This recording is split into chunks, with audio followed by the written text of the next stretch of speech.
Okay. So again, thanks for being here. And Tess, do you mind going first? You're the first one on our screen.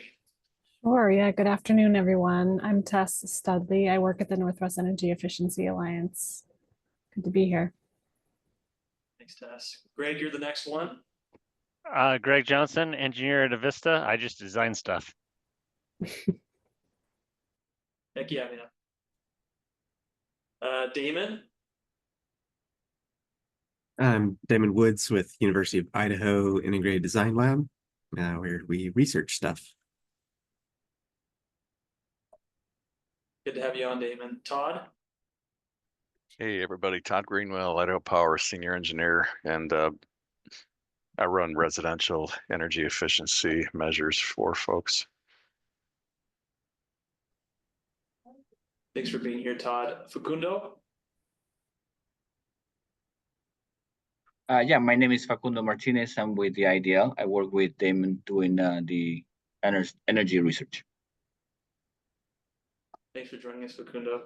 We're looking forward to hearing your study report, a kind of recap from you and Damon. Charlie. Charlie Allen, City of Ammon building official, represent Snake River chapter. Thanks for being here, Charlie. Chad. Chad Blanco, AIA. Glad to participate. Good to have you here, Chad. Jason. Jason Blaze, City of Boise building official. Thanks for being here, Jason. And thanks for all those comments you sent back, by the way, on making some of those updates to our website. Kathy. Good afternoon, Kathy Wold. I'm the manager of the Energy Efficiency Program, Residential and Commercial for Intermountain Gas. Thanks for being here, Kathy. Patrick. Oh, Patrick Sullivan. I'm no longer in building safety. I'm the facilities and construction director at Nampa. But I'm just here as an AIA member. Good to have you on, Patrick. Blake.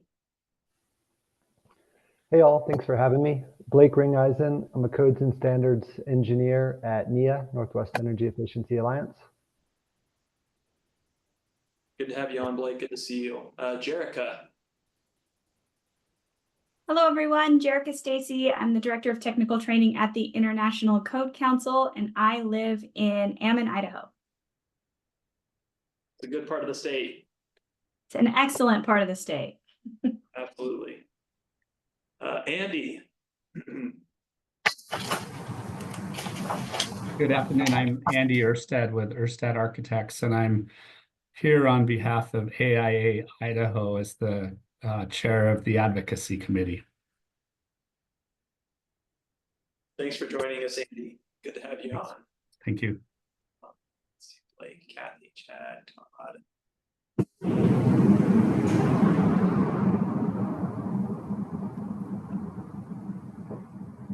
Are you able to unmute, Marty? Yeah. Marnie Vincent, design and build assistance, just learning more. Thanks for joining us. Bobbi, are you busy with a customer, or can you introduce yourself real quick, you and Jeni, however you want to do that? Bobbi, did I hear my name? And I'm Jeni. I'm in the other room. Sorry, I'm still multitasking.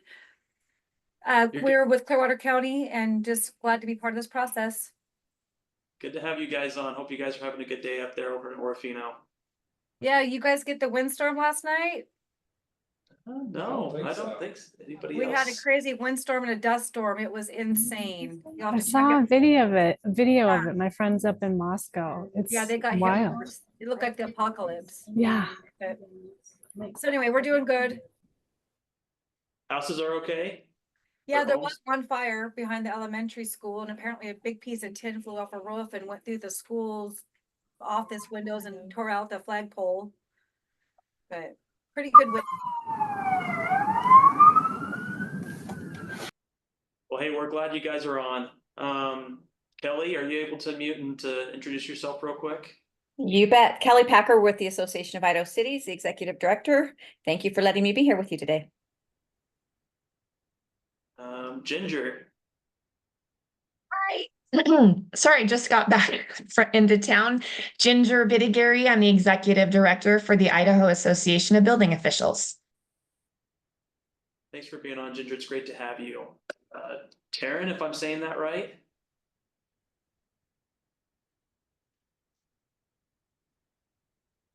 Must be saying it wrong. Probably. Last name Mitchell, first name I tried and probably failed miserably.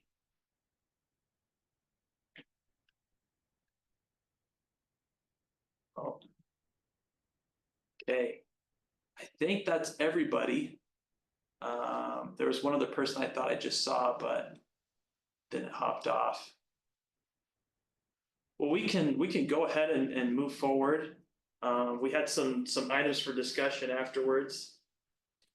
Jerica and Tess, I know that you had an item that you guys wanted to specifically bring up today. I don't know who kind of wanted to talk about that. Is that something you wanted to talk about a little bit, Jerica, since you're on the call? Sure. I'm probably the best suited on the call, but definitely if at some point we can get our partners from Utah Clean Energy to talk about it, I think that would be great. Do you want me to go ahead and go now, Lance? Yeah, that'd be great. Sure. So ICC, excuse me, is on a number of DOE funded grants that are related to energy codes and developing, well, it runs the whole gambit of support for energy codes. So whether that's training or simply just some of our material or helping certain regions develop codes that are more specific to them. Like we're working with the Southwest to come up with a resiliency code for them. One of the projects that we just received notice that we are going to be funded on is in partnership with Utah Clean Energy, and it is to increase the availability of programs for you to build cost-effective, resilient, low and zero energy emission homes. So this project that we've received funding for, there will be a training component, and then there will also include some municipal incentives and things like that to encourage folks to build those low to zero energy emission homes. Why it's of importance to us is this is actually an Intermountain West regional project. So we actually have partners in all of the states surrounding us, and we are going to be doing some work in the city of Boise. So we will be bringing this project and all of the wonderful things like training and above code program knowledge and things like that to Idaho through this project. Fantastic. Thanks for sharing that, Jerica. And just to let you know, I did email Kevin and sent him an invitation for today, and he just said unfortunately he couldn't make it. So hopefully we can get him on one of these next calls so that he can talk a little more in detail about what this will look like. So appreciate you sharing that. That would be great. Thanks, Lance. Yeah. Anything else on that item test that we should bring up? I don't think so. Thanks, Jerica, for sharing. Yeah. Yeah. So that'll be awesome. I'm glad to hear that we'll be able to take advantage of that here in the Boise area. Let's see. And then quick update on training. So shout out to Damon and the IDL team and also Jerry. They've been hosting, beginning this past month or this month, some online trainings. We've got 3 more for the rest of the year. And I'll be setting up some emails about that with additional information, but thank you to Damon and his team for helping us out to be able to host those online trainings. We also found out that BIPC will be, they postponed their training until November. If I remember, it's the 13th to the 15th.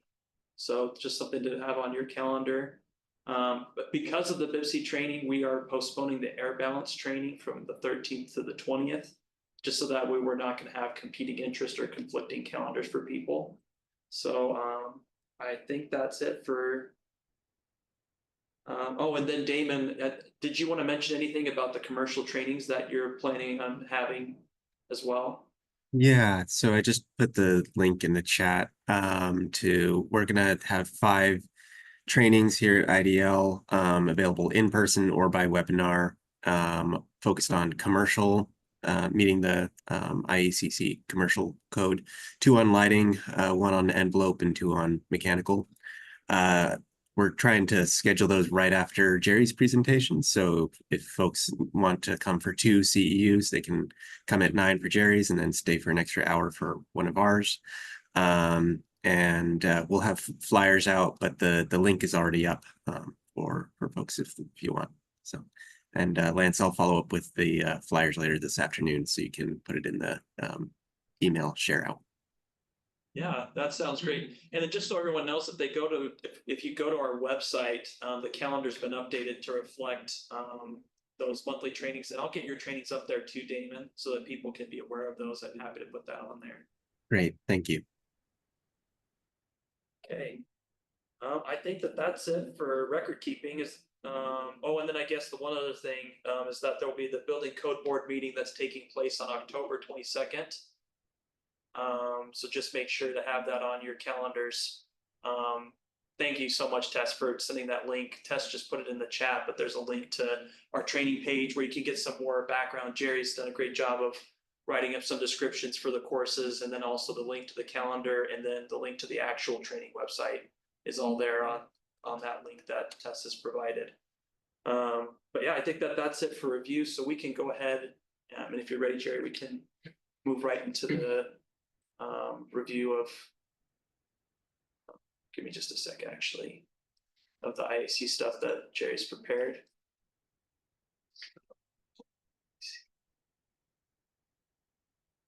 Can everyone see that on their screens? Now I can. Yes. Perfect. Yep. It's not in slideshow mode, but we can see the PowerPoint. Just wanted to make sure that everyone could see it first. Yep. There. Great. Thanks, Lance. Just tell you when you want to. Yep. Okay, perfect. All right. Well, thanks, everybody. So the presentation today, I've kind of snagged a few slides off of the DOE presentation from last week. And so just hitting some of the high points, but anybody that wants to look at that or be part of that presentation, and I sent it over to Lance, and it's available on a link to that is available on our website. So their version is an hour and a half. I'm going to try and hold this to 30 minutes and give time for a few questions, and then we have some other people that wanted to comment on some code items after this. Basically, if we look at the graph that's up there, if we back up to about 2010 is kind of where we're at the state on our residential. We have, even though we're on the 18, there are some modifications, and as you'll see in the state map, they still consider us at the 2009 level. So we're not quite where where the curve is at. There, the commercial looks a little bit better, and as always, we hope to continue to move the commercial forward. Next slide. This is a kind of the state map, and I know it's hard to see. The orange is 2009, and the light green for the commercial is 2012. Next slide. So as I mentioned previously, they changed the way that they're doing the code development now. We used to, meet in a big conference room with, a dozen people on the dais, and everything was proposed from the floor. And so we've kind of morphed the way that we do that, and broadened it out. So instead of 12 people, we have a fairly large group that come from different aspects of the industry. There were about 800 proposals, and of those, about 273, or not about that, but 273 were approved.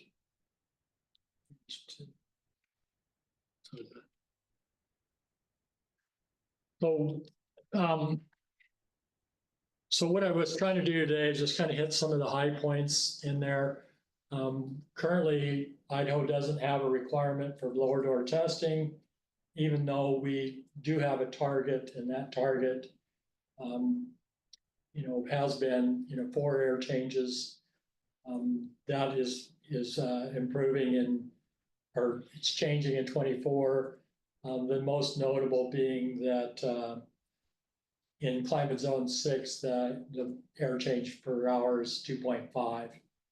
And with that 2.5, and I'll show you on a later slide, it becomes more critical to meet the ventilation piece of it. There's also changes to thermostat controls, and this is for heat pumps that are running supplemental heat. There needs to be a separate or different type of controller that allows you to program how that supplemental heat is activated and works. There were some changes in the ducts. This is something that I thought was very appropriate and overdue. It's been kind of gray for a lot of years about how the different duct systems work and how to get credit for them. So this one allows, changes in leakage, adds exemptions for ductless. And what it's saying now is that, a building is considered ductless if you have less than 10 feet of ductwork. And so in a lot of homes, the only duct that we have outside of the conditioned space is the main return. And by giving us this 10-foot allowance in there, it is possible, to have that, so that it's considered a ductless system to avoid test. It's also more energy efficient. There is a new sampling protocol for multifamily with 8 or more units. And there are some duct sizing requirements. And these also reference to the International Residential Code and the International Mechanical Code. There is a table in here for leakage. And one of the things that has been brought to our attention before was that big houses and small houses have different requirements. It's a lot easier to meet your blower door testing and your duct leakage with additional square footage. And so they're accounting for that and saying if you have less square footage or if it's less than 1,000 square feet, here is some different requirements. And so there's some clarification in there. Again, there's some changes in the duct systems language and how that's done. And this is one of the requirements in climate zone 6 now. Climate zone 6 through 8 is now required to have 2.5 air changes an hour or less. And this gets us into the ERV, HRV pathway. And Damon, I think, is going to cover some of that. Again, we're not trying to advocate or solicit a response today as much as we're just trying to get this information out to allow us, everybody time to do their own research on it so we can, have more meaningful discussions as we move forward. There is also a requirement for heat pumps in where you're using electric resistant heating, and in climate zones 4 through 8, so this would affect the whole state. If you're using more than 2 kilowatt resistant heating, you'd be required to have at least 1 heat pump installed.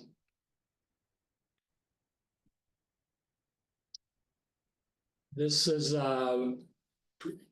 applies only to section R405, which is a simulated building performance. And I'm not going to read everything through that, but just know that there are quite a few changes and updates in the simulated building performance. And where we see this, sometimes there are houses that don't fit the prescriptive model and or pretty significant, upgrades or remodels where you're upgrading the majority of the house, but there's no way to fix the existing without, making it not existing anymore. Just an example, a house I worked on last summer was built in 1928. And they moved it from somewhere in Middleton out to Eagle Island. And, you know, it had the beautiful stained windows and all of the really cool things that everybody wants. And wouldn't be right to dismantle the house, but they were able to make improvements on the house using this simulated building performance and get it up to par so that it was, you know, equal to a new home built to energy standards. So, and then this really is a big chunk of it. And so I kind of left this, you know, wanted to go into a little more detail on this. So in both the 21 and the 24, we're showing about a 9% energy efficiency improvement. And a big chunk of that in both the 21 and 24 were these additional efficiency requirements. And in the 2004, it says that you shall earn not less than 10 credits from at least 2 of the measures. And I'll show you what that looks like in a table. Whereas in 2021, it said that you would pick one of these items and it give you 3 different pathways. Whereas in the 24, it says that you have to earn 10 points from a combination of 2 or more of these. And so I know this looks like a lot. It's actually a lot easier to see in the table, but if I put the entire table on there, it'd be so small you couldn't read it. And so what I did is I just captured a shot of it. And this highlighted section over there are climate zones 5 and 6. And I thought this was just an easy example to try to keep some of the confusion down. And for example, if we were able to get all of the duct inside the conditioned space, that's 9 points all by itself. If we can get 80% of it in there, that's 7. If you drop down to the bottom of the page, you know, if you can get down to, you know, less than 1.5 air changes, that's all of your 10 points right there. And so my new house was built in 2017. It's a production built house with some additional air sealing that I wouldn't even call extreme.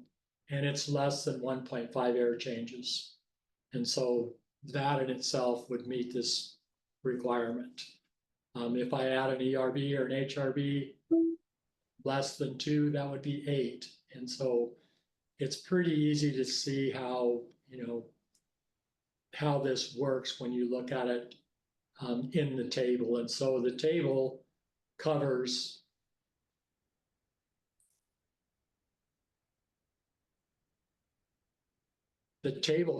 all 11 of these measures. So it's a fairly long table, but you can look across there, find the climate zone, scroll down to the different, you know, what those points are worth.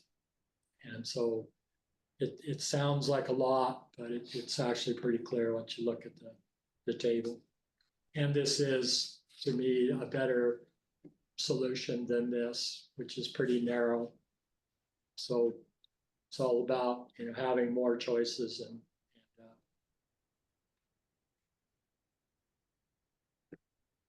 so there were also a lot of comments about, you know, decarbonization, electrification, however you want to phrase that part of it. And there was been talk about, you know, mandatory EV charging and stuff like that. All of this has been put into new sections of the appendix. And in the appendix, these are, you know, we even if the code doesn't require it, but somebody still wants to do this, we have an appendix that we can look at for reference that says, if you're going to do this, this is how to meet the code as you're doing it. And so it's moved it away from the code and into better section that allows us to address it. Also in this appendix are the changes or the tables for slab on grade, simulated performance and things like that. They've moved some of that over into the appendix. So it's easier to see where it's at and, you know, what the formulas are for trying, you know, for figuring out, you know, the different requirements per climate zone.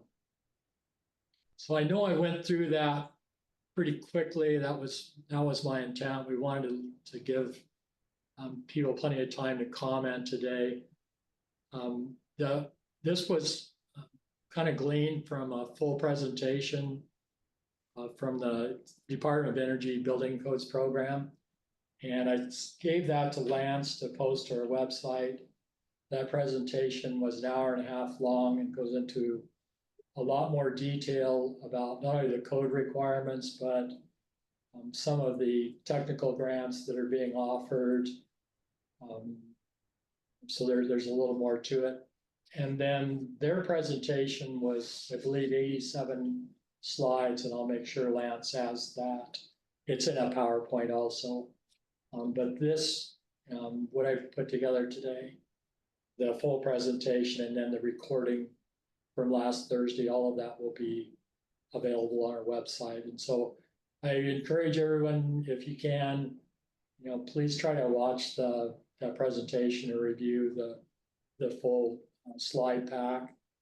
And then as far as my part of it, what we'll do, you know, moving forward is kind of break this down a little bit more. I did a 21 to 24 comparison. I'll probably go back and put a few more details in that. See if we can kind of simplify this and, you know, find out where, you know, the obstacles or concerns are at and try to give everybody the best information on that. I do want to thank a few people. One, Lance has been super helpful with the training. He's finding out how much, there's just a lot of detail in the follow-up and making all of that happen, and it's come together very smooth. So thank him, Damon, and your crew down at IDL. It's a great place for hosting training. So thanks for your effort. Jerica, I was over in Idaho Falls last week and did a presentation on ERI for the architects over there, and she helped me, you know, understand some of the new processes with what's going on with ResNet and moving that forward, smoothing out some bumps with the HERS and ResNet. So thank you for your efforts. And then Charlie, I know I was supposed to meet with you last week. I apologize. Just couldn't pull it off. So I'll be over there again. But I came to work that day just to see you. okay. Yeah, it works. But yeah, it's a great trip. Thank you guys. You've been ghosted. That was good training, by the way, Jerry. You did a great job. Thank you. Appreciate it. We always have questions about, you know, trying to get more energy code training and ICC credits. And so DOE has webinars. These are, the BECP is the Building Energy Code Program.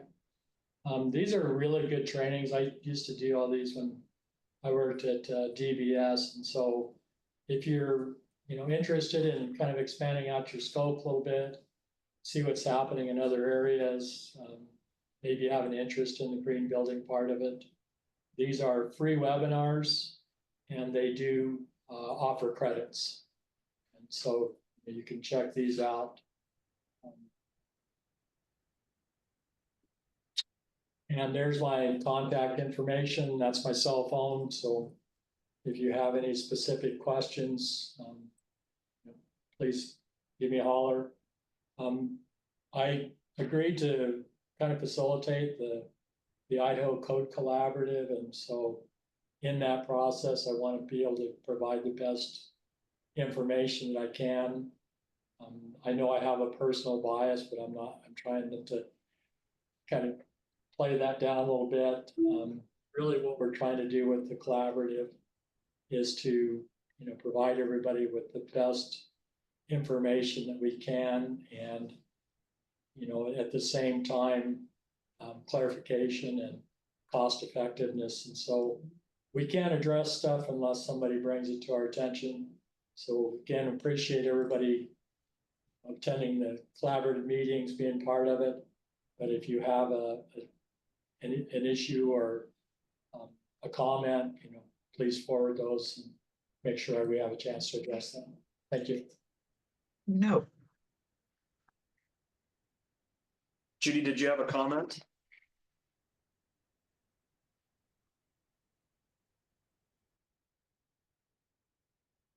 No, I'm sorry. I guess I was off mute, wasn't I? I was talking to my dog.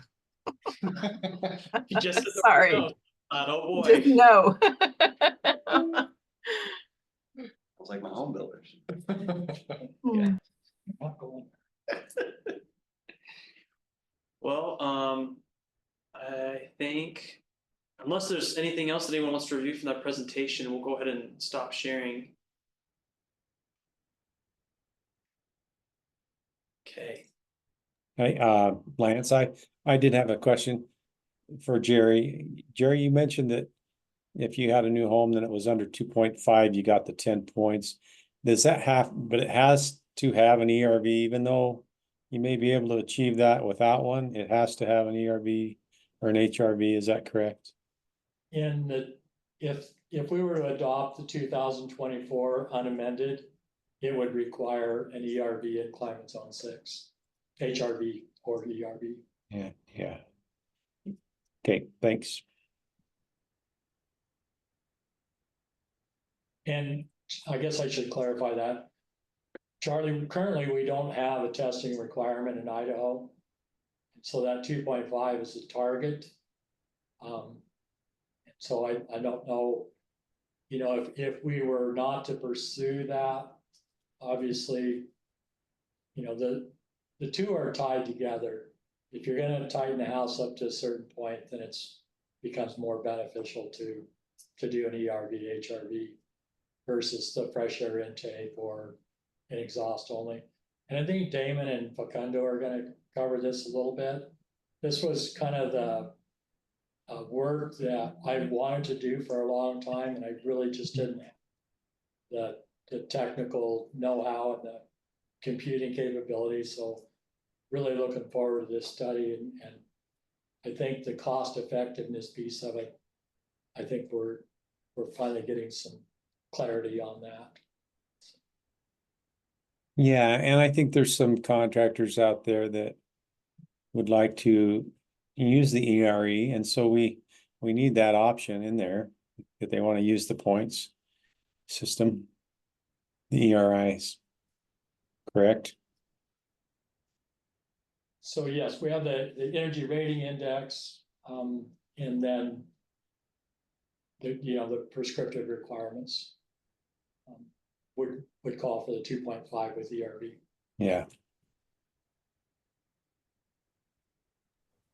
Charlie, and really anyone else on the call, I'm curious, is that a topic, ERV, HRV, something that, we need more training and information out in the market in the state, with builders, and, code officials as well, to kind of get people more knowledgeable about that?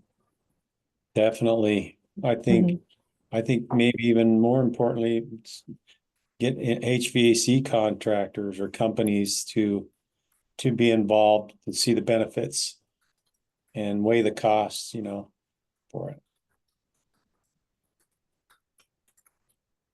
If you want just a quick elevator speech on why it's important, is humans need fresh air to breathe. So we already have in the code that you need ventilation in other codes that's required. So as you seal the house tighter and tighter, what you're doing is, yeah, you stop leakage, but you're just ventilating it out on your existing ventilation system. So if you're able to recapture that heat that you're ventilating, and so you don't lose that heat through it, then it becomes important. If you already have a leaky house, let's say you had a really leaky house, then it doesn't matter as much because you're leaking out that heat. But when you seal it up to get the benefit, you need an HRV, ERV. So I don't know if that's helpful for anyone as a quick summary. Yeah. And may I say something? Yeah, go ahead, Judy. I know that that would add a significant cost, right? To the HVAC system. And I agree that if we're gonna button up a house the way that the energy code wants to have it buttoned up, then it's almost an essential for help, because it is the best way to have fresh air. But it will add a significant cost. So the contractors too, I think, because it's definitely going to increase the expense of a home. And this is Jerry again. And so just briefly, what we've been missing, is really the cost numbers. I mean, we have some approximates and stuff that we've used over time, but we were looking for something a little bit more to this climate zone. And I think what Damon and Facundo are doing is give us that, if we have clear numbers that we can use, it just makes it easier to look at that and say, can we spend this money up front if we know that our payback is reasonable? I know enough about ERVs that if I had a choice building my own house, I would put one in. There wouldn't be any question about it.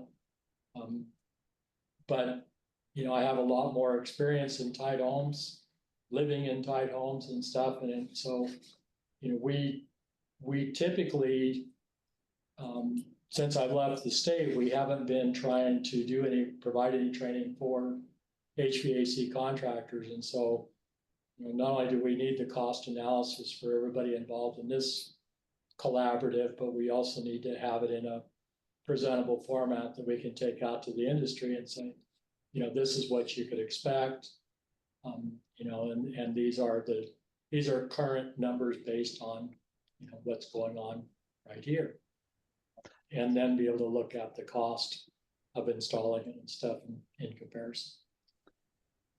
On cost, I could just add, so it depends. I mean, if you're installing a standalone, so the best system is a standalone ventilation that's separate from your heating system. If you did that, it is going to be pretty substantial. It's like $20,000 to do a standalone. That's the ideal one. But if you're taking your existing HVAC ducts and you're just adding on an HRV or ERV unit where you're already having distribution, then it may not be that significant, because then you're just talking about a couple $1,000s for the unit for the existing ventilation. So it kind of depends on how you've done the system. And then there's other indications like your bathrooms. Oftentimes if you do a standalone system, you're not doing bathroom vents because you're using your HRV or ERV system to actually ventilate the bathrooms and pull the moisture out. So you don't need additional ventilation for that. So those are just considerations. It really varies widely. Yeah. But I think the point that you're making, Greg, is that there are a lot of variables, and we need to be able to address that and say, these are the systems, this is what the code is asking for, this is the requirement, with the cost structure for the different types. But one thing that I just want to remind everybody on the collaborative is when we're dealing with Idaho codes, we're dealing with the minimum. So it's nice to talk about ideal and show the pricing for all of that, but at the end of the day, what the building code board is tasked with is developing a minimum code for the state of Idaho. So just want to keep that in mind. I've got another data point I'd like to bring up. I recently heard from Habitat for Humanity in Helena in Montana. I live in Montana. Obviously, those are very cost conscious builds, and they're putting ERVs in every house at the cost of $3,000. I don't know if that's a standalone system like you were talking about, Gregory, or if it's utilizing other existing ductwork. But I wonder if we go from building houses with an ACH of 4, ACH 50, and we get down to 2, for example, or 3, can you downsize your HVAC system enough to mitigate or offset some of that additional ERV cost? So a quick answer is my house is 1.26. Been living there for years. Haven't had any adverse health effects, and I don't have an ERV or an HRV. It's an exhaust only with a fresh air intake. And I think the air quality is fine in there. The downsizing of it would only be applicable to the minimum ventilation rates. So we have to watch that chart, and that's done by square footage and number of bedrooms. So I don't think we're going to see a lot of movement in that. I'm not familiar with integrated into the HVAC system type systems. Most of what I see is standalone systems, multi-port, and or spot ventilation, one room ventilation. And I think either of those will meet the code. And so again, we've got a lot of variables there. And I think, moving forward, this is probably one of the areas that we need to provide a little more detail on and just say, here's some examples. And also, like I said, really looking forward to Damon's presentation today, because I think that's going to give us some clarity.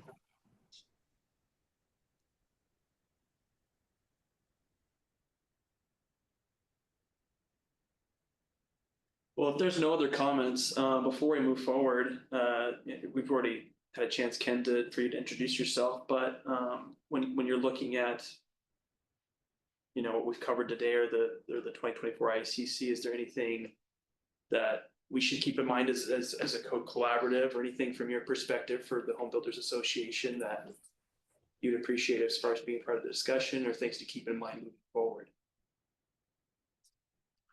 Well, first of all, again, Ken Burgess on behalf of the Idaho Homebuilders Association. And I apologize that I haven't been participating up to this point. We've been dealing, as Jason knows, we've been dealing with electrical codes and other building code stuff, and having issues with fire marshals wanting to increase their codes and everything else like that. But just to offer a perspective from the home builder's point of view. One of the challenges that our guys are facing right now, of course, is home prices are as high as they've ever been. And we're getting all kinds of political pressure to help find a way to bring those home prices down, right? And while at the same time, we've got the fire marshal wanting to add some new requirements. We've got electrical codes that are going to cost more. We've got cities that are implementing new, larger hookup fees, water hookup fees, sewer hookup fees, impact fees due to the growth that we're experiencing. And at the same time, then they have a discussion about what to do about the housing affordability crisis in their communities. And so my guys, quite honestly, and most of you know this, of course, their knee-jerk reaction to any new codes, period, is to oppose them. And they're especially more skeptical, I should say, about energy conservation provisions, particularly energy conservation provisions that may not bear out a return on investment, the initial investment, over a reasonable period of time, right? So for them, they're looking at what that initial cost is going to be, and it's a bit of a challenge. So I'll give you two statistics that. One is a study from the National Association of Home Builders. They redo this about once every year, 2 years. But currently, nearly 25% of the sales price of a single family home is due to the cost of meeting government regulations. at all levels, right? Everything from the ground, OSHA requirements to hookup fees, to impact fees, code requirements or what have you. And so, we're always a little sensitive to a number of different things. It's like with some of the electrical stuff we've been dealing with. Well, it only costs another $1,000, or it only costs another $2,500, or the insulation, our value requirements that we want to push will only be another $800 or $900. Well, all that just continues to add on. And so they're very, very sensitive to that kind of stuff. The other statistic that I'll give you is that in Idaho, this is Idaho specific, is that for every $1,000 increase in the sales price of a home, 954 Idahoans are priced out of the market. And so, we're always trying to be sensitive to costs. And I've been engaged in this discussion with a legislator over the summer who has been pressing us to do what we can to try to bring home prices down. And of course, there's this whole multifactorial that it's hard to really put your finger on one thing. And wanting to know what the legislature can do. Now, having said all that, here's what I will tell you. Again, I think our knee-jerk reaction to new codes is always skeptical. But I will tell you, as it relates to these 2024 IECC recommendations, at least the messages that I'm getting from the National Association of Home Builders is that these actually will provide or can provide some additional flexibility because of the point system, for example, that you're talking about, that we may not have today. And so the reaction that we're getting from at least the National Association folks who were all part of the committee that helped develop them is actually rather positive in many respects. And so I still need to do a lot more work on my end to actually understand what some of those changes are and try to convince some of our guys that it's okay. But in the end, my challenge, regardless of what comes forward, my challenge is, from a political perspective, convincing our home builder guys that these are a good thing to accept, and then convince the Idaho legislature and the building code board that they're reasonable. And so that's always going to be the fight in Idaho. And again, Jason and Patrick, you've lived through all those fights, I know. And so I'm looking forward to getting to know a little bit more about all this stuff. And I know we're having our National Association folks are going to be here in 2 weeks where we're having our quarterly board meeting. And we've asked them to talk about this particular issue while they're here in front of our home builders board of directors. So, Lance, I'm happy to answer any questions in that regard, but I just thought I wanted to at least lay out kind of the perspective of what these guys are dealing with all the time. They're a bunch of rednecks, most of them, and so their reaction to energy conservation stuff isn't probably what I think many others might be. Yeah, well, thanks for that recap, Ken. It looks like we got a couple questions. I think Ginger, you were first, so we'll go to Ginger, and then we'll go after that. Right. Thank you for taking. Can you go over those stats one more time? I didn't write them down, and I'd love to be able to do that, please. So the first one that I quoted was a National Association of Home Builders study, and I can send the link to this particular study to Lance when I get back to my office. This shows that nearly 25%, the actual number is 24.3% of the sales price of a single family residential home is due to the cost of meeting government regulations. And then the second is that, and this is Idaho specific, it's a study that the National Association of Home Builders does every year. They call it their priced out study, is that for every $1,000 increase in the sales price of a home, 954 Idahoans are priced out of the market. And that is based on a study that takes the median sales price of a home in a particular MSA compared to the median income that would be required in order to qualify for the mortgage for that price of that home. Thank you. Bobbi, I think you were the next one. Are you? Do you still have your question? Yeah, I mean, obviously, can you guys hear me okay? Yep, we're good. Right. So, we're smaller up here, rural Idaho, so we don't really deal with homeowners association, probably like down in Boise. But the pricing of the homes, from what I understand, is more like just because people can get the money. So we have a lot of people moving up here buying, older homes, and because they have the money, that's what's making the prices go up.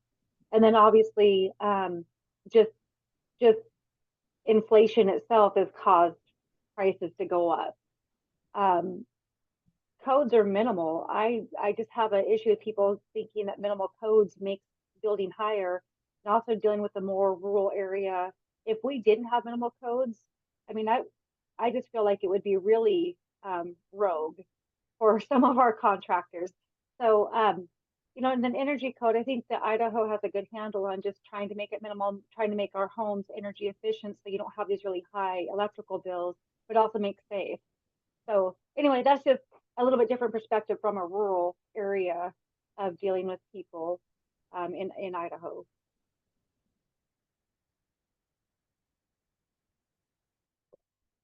Well, I mean, first of all, we're not opposed to minimal codes, but don't get me wrong. The question becomes, at what point do the new codes, for the return on the cost, at what point does it make sense? And that's part of, and Jerry helped us work and helped the building code board, as a matter of fact, work through a number of those factors in the last cycle when we went through some of those discussions. And I recognize too that, right now the housing, it's multifactorial. I mean, it's interest rates, it's inflation, it's the rapid growth and there's the way the market is. It's a lot of things, but I'll tell you this, I have this one legislator, he's the chairman of a committee that deals with our issues, keeps bugging me about how we can possibly get housing prices down to $250,000 so that his children and his grandchildren could afford to buy a house in Idaho. And my answer is, I don't know how to tell you how to do that, quite honestly. So let us know when you find the answer. Yeah, I appreciate it. Greg, I think you're next. We'll go to you afterwards, Andy. I just wanted to say thank you for that level setting from the builder's perspective. That's important. And then I just want to clarify any of the comments I make. I'm neither advocating nor going for or against something. I'm just providing info on, what's the cost and what is the impact, and then let other people figure out if it's worth spending or not acquiring. So just want to clarify that. Thank you. Thanks, Greg. Andy. Hey, Ken, thanks, as Greg said, thanks for the level set. I remember sitting in a legislative hearing on the energy codes probably 6 or 7 years ago. And the power that the rural home builders has is remarkable. And the illustration that was made by a home builder was, if I have to put fluorescent bulbs, this dates the discussion preceding the LEDs. If I have to put fluorescent bulbs in my houses, they're no longer affordable. That was almost a quote. And I was really saddened to sort of see the committee kind of already have predetermined their course of action. The challenge we have is that Idaho looks for the minimums. I get it. I've sat with Doppel. I've spent years doing this. We're the least regulated state. That's the calling card and the drumbeat that we tout around the country. And it's largely, not only, but it's largely at the hands of the building codes and the energy codes. And so when we are still putting an energy code that is based on 2009 energy standards and it's 2024, I think it's frustrating, to say the least, but it's also discouraging. Ken, the fact that you feel strongly that there may be a way to get increases or updates to our contemporary codes is refreshing news to hear. And I hope that you will take that mantle and your battle with the committees and the legislators who you represent, and the legislation that will be written. I don't know how we get beyond. I mean, we spend a lot of time talking about the codes. We started this discussion in the 2010s and 2009 and on. How do we move this forward in a meaningful fashion, and how do each of us get behind and collaborate with the lobby groups who are very powerful and really have a lot of influence? And it's a meaningful influence, particularly with a threshold such as the 2024 Energy Code. Part of me is saying we can show up all kinds of statistics and data. And I too have children who are trying to buy homes in Boise, Idaho, and their salaries are considerably different than mine was when I bought our first home, as is the prices of homes. It's not the cost of building the homes. I guarantee you it's not the cost. When somebody comes in from out of state with cash and they offer 125% of cost or more in cash, nobody locally wins. So that's a different discussion. And Ken, I would hope you would have that with the legislator, that they have the same frustration that I have as a fifth generation Boisean. And by the way, that won't get you a cold cup of coffee in a cheap diner. So you know, I too wonder, how do we increase the energy efficiency? How do we increase the energy codes and not do it in such a head-butting fashion that, you know, the home builders are saying it's going to ruin their entire industry. It ain't going to ruin it. It hasn't. But that's who we're fighting, or that's not fighting. That's who we have to convince to get this threshold crested and into the next modern contemporary codes. Well, Andy, good to see you again. Go Vandals. First of all, you know, here's what I find, Andy, is that even if I can get my home builder guys to agree on something, I had this very discussion yesterday with two legislators, because we came to a compromise on an electrical code issue through the Electrical Code Board. And these legislators were sticking their fingers in my chest, convincing me that they know better than what our guys want. And that, by God, the legislature was going to do whatever they wanted to do anyway, right? You've had that experience. I was part of that. I was part of those discussions that you described back in what's been 7 or 8 years ago. And truthfully, I do not want to have to go through any kind of an energy code battle in the Idaho legislature ever again if I don't have to. You know, that's the reality of it, and that's what we have to deal with. So if I can give you a little contrast to that, Ken, and I agree with you. They're ugly. They're uncomfortable. It's the sausage making, and if you sit on an advocacy committee and you sit in a position of influence or knowledge, as this group, we get it. We understand that the Idaho, the legislature goes to absolute minimums, and those minimums, when you sit there and you say, yeah, we built the 2009 codes, whoopee, we're great.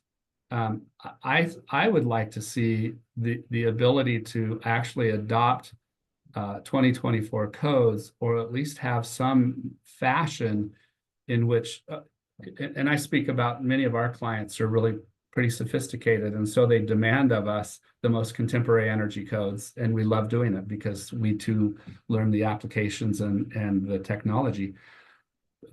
But to sort of put our heads in the sand and say, you know, 2009 is a really stellar benchmark.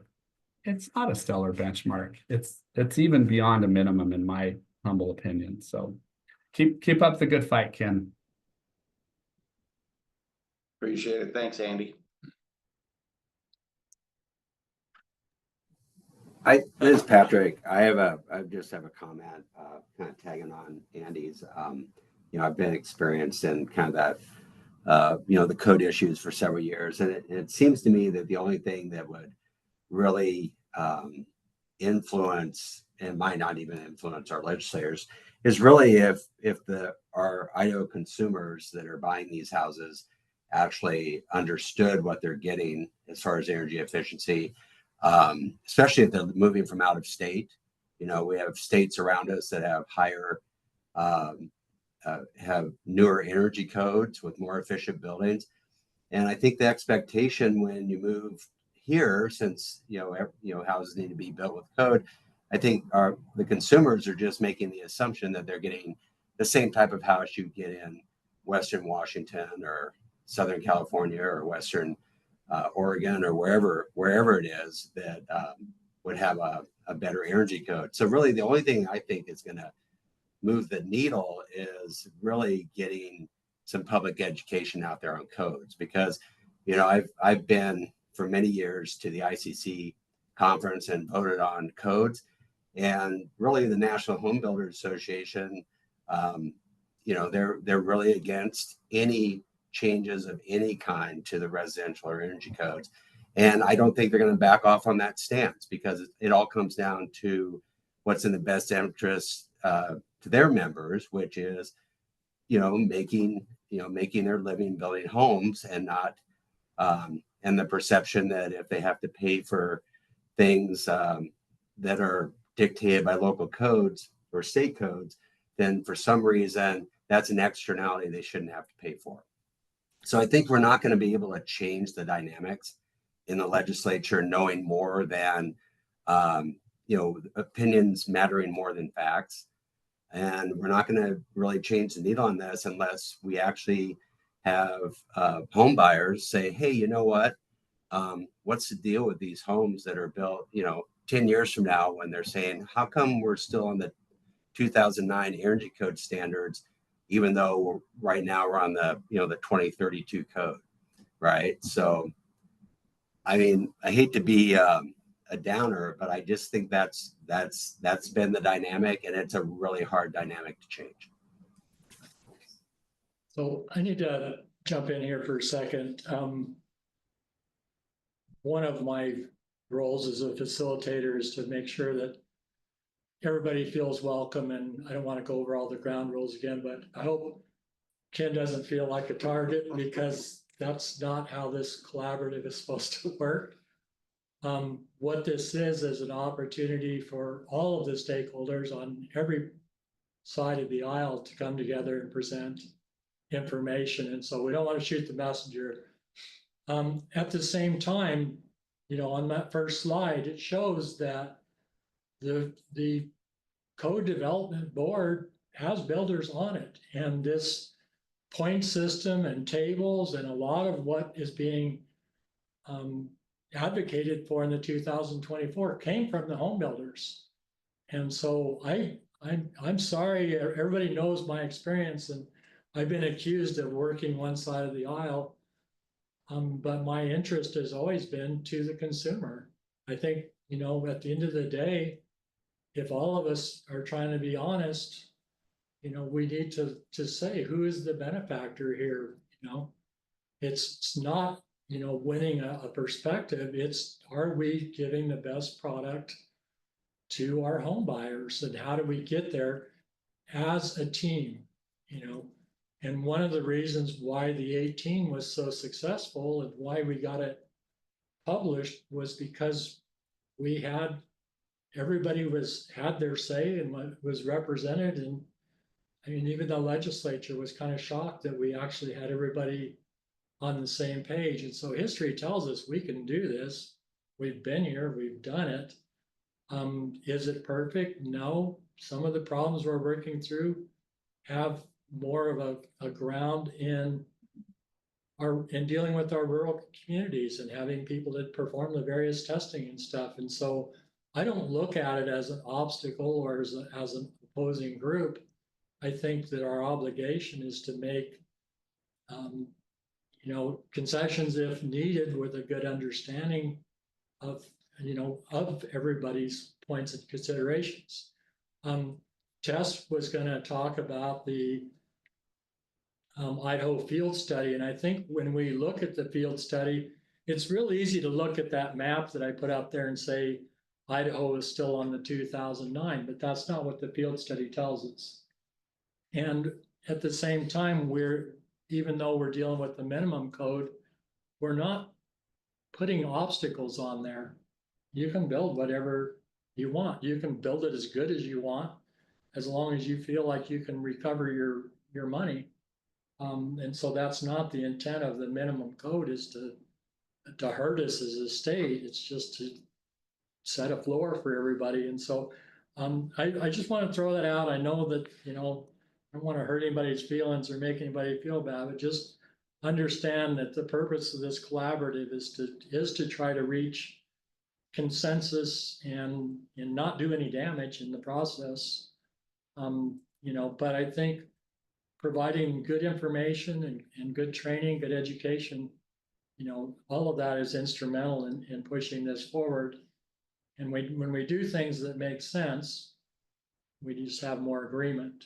And so, part of our, work is to, take everybody's concerns, modify our education and training as needed, and then, do what we can, as a group to try to present this in its best light. Thank you. Just want to add a quick follow-up to that. I want to follow up, Ken, on what Jerry said. I reached out to Ken just this week, so I talked to Emily last week, and she gave me your contact information again because I had lost it. But Ken responded to my email asking to be a part of this conversation in hours.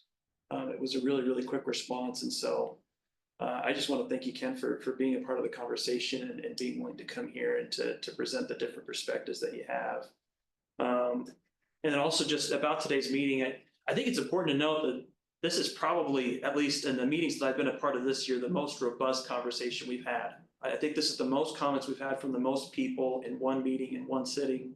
And as we want to move into this discussion, I'm thinking of all the building code meetings where there's not been as many people there, and I get that there's conflict in schedules, but if we really want to have sway in getting people to listen, we have to move forward united. We have to all be on the same page and participate in whatever ways we can. And so hopefully as we continue to have these, we're trying our best to incorporate things to have more comments. We'll have a stakeholders corner later in the meeting. We've got studies we're going to go over. And also just want to mention, Ken, if there's anyone across the state that wants to give a regional perspective of their home builder perspective, I think that'd be great. We need that input. And I've met with several of you on this call, and I've talked to you about the problems that you're seeing in your areas that you're unique, that you're dealing with.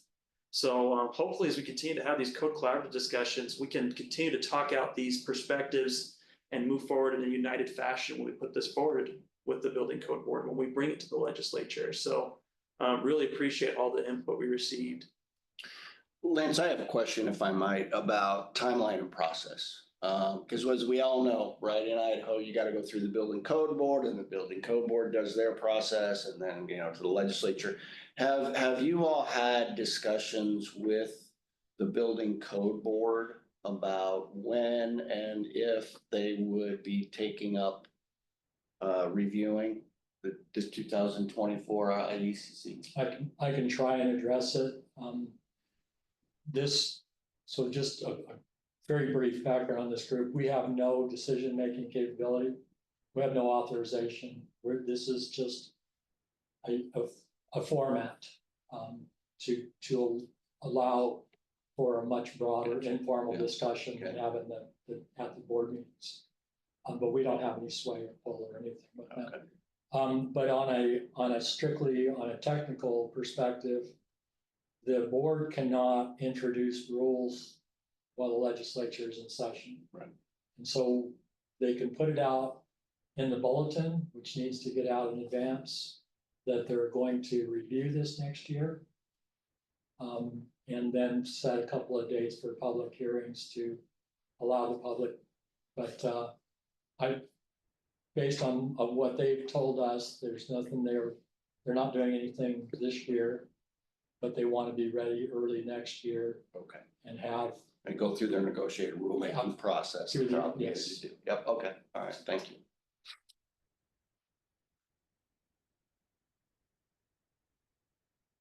Is there any other comments on the 2024 IECC that we want to discuss? Should we? Lance, I just have a question for Jerry on that process. Is there a deadline for which the board would need to post in the bulletin their intent for looking at energy code in 2025? There is two deadlines. They publish the bulletin every 90 days, so once a quarter. And it has to be published in the bulletin before we can have a public hearing. And so, you know, I think they've got, you know, a good team over there. You know, we kind of struggled when the whole transition move and all that was going on, but I think they've got a good team over there that's, you know, on top of it. But the board has indicated at more than one meeting that their intent is to have negotiated rulemaking next year. So pretty sure that box get clicked, but, you know, we'll kind of make sure and ask them that, you know, what their intent is as far as which date to publish the bulletin. Okay, thanks.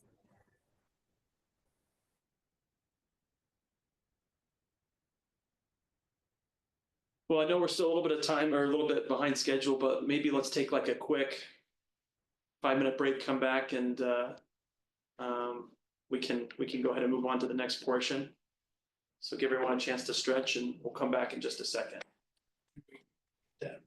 Sounds good. Thank you.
All righty, well, it's been about 5 minutes, so go ahead and come back.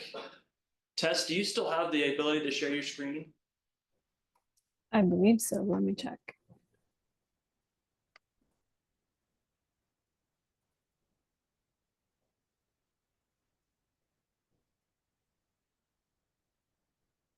Can you see my screen now?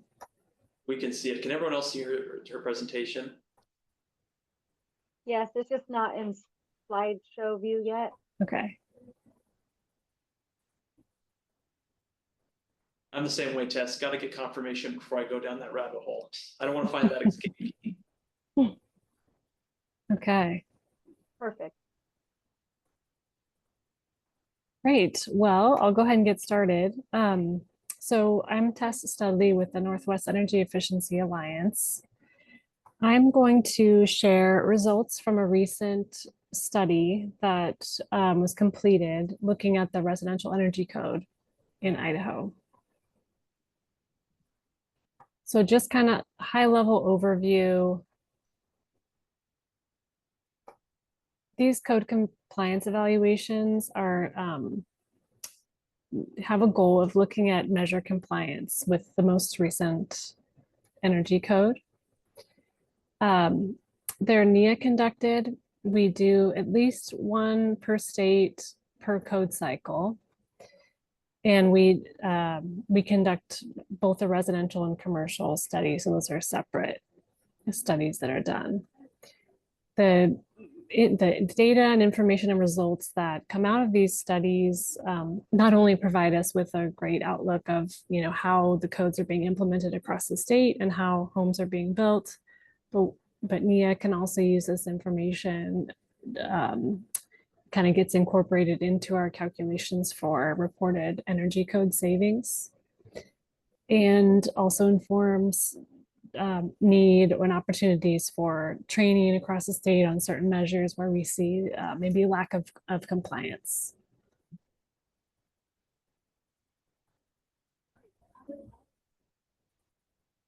So which energy code were we looking at this most recent time? We're looking at the 2018 IECC with Idaho amendments.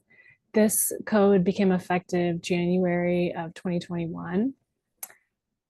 Important to note that the information that was collected and what we were comparing against did not include the most recent amendments from the ZBR process. Those were approved last year and went into effect this year. So we're not looking at those amendments in this study. I do have a link to the full report in the slides, and so we'll send those out after today. So I wanted to share a comparison of the previous code with the code that we were looking at in this study. So this table summarizes the difference between the 2015 code and the 2018 code, both with amendments. In the table, we can see the referenced code section, kind of the component within the home that we're looking at. Also climate zones. So we have 2 in Idaho, 5B and 6B. And there's often different specs for each of those climate zones because on average, climate zone 6 has more heating degree days than climate zone 5. So a lot of times the envelope prescriptive requirements are more stringent in climate zone 6. The items that are in red are the provisions that changed between 2015 and 2018 within the Idaho code. So the envelope tightness went from 7 to 5, the window U factor, the wall insulation in climate zone 6, lighting, and the basement and crawl space wall insulation. So those all changed between the 2 codes. So what data was being collected in this study? NEA uses the DOE methodology, which is led by the Pacific National Lab. It requires 63 observations of 7 key measures. The measures we collect are listed on the right-hand side of the slide. And some of those measures must be collected at the rough-in stage, some at final. And the methodology requires 63 observations of each of the measures. So at minimum, you have 126 visits because you need rough-in and final. So that's what we're looking at. The on-sites were conducted late 2023 through Q1 of 2024. Other data, the research team also looked at permit data. They conducted interviews and pulled measure detail of homes from the Access database. And the Access database is it's a NIA database infrastructure that collects above code information on homes for homes and utilities that participate in the Performance Path program for residential new construction.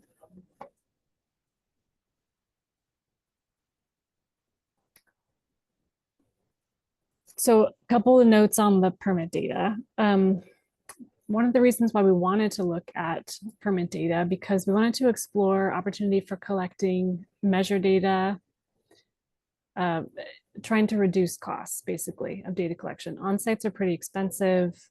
Idaho's a big state, so there's a lot of travel that's required.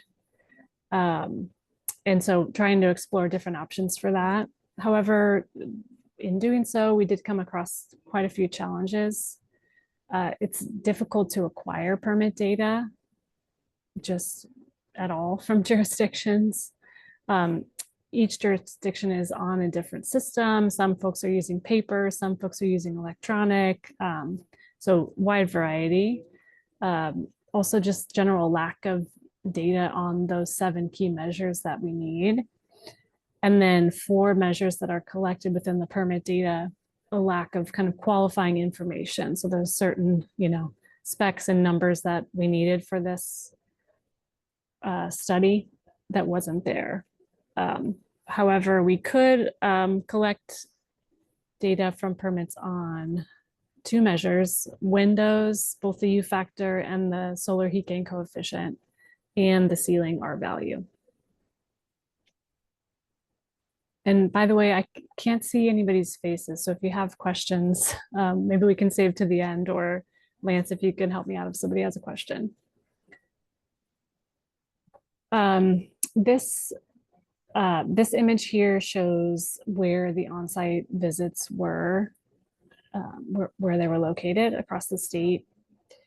So using the DOE methodology, the sample plan prioritized areas with significant building activity. So, there's a general kind of skew towards higher construction zones, such as, the Treasure Valley.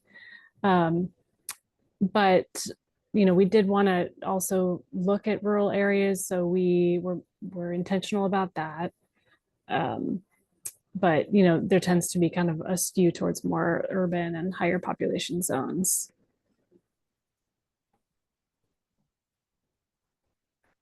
So looking at some of the results, overall, we had really great results. Homes being built are using 8% less energy than the prescriptive code-built homes.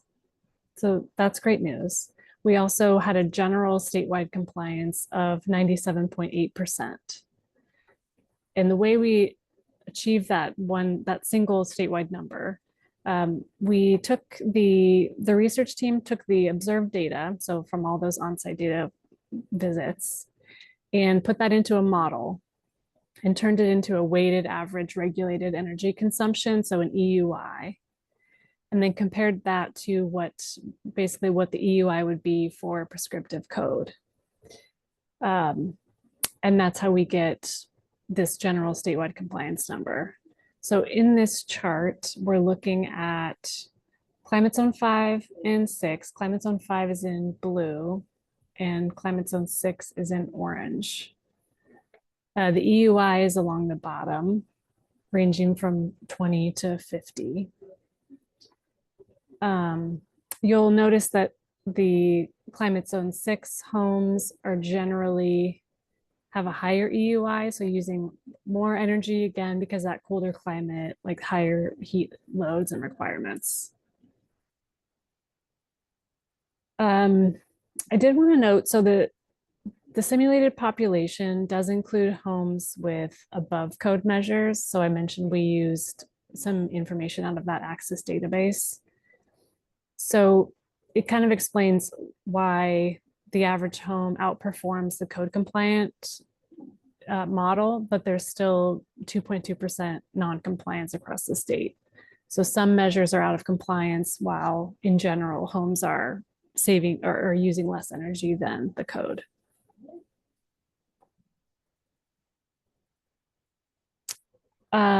Also, the results include a mix of measures that consistently outperform code requirements, like lighting efficiency. Idaho's always outperformed the code, but other measures have lower rates of compliance.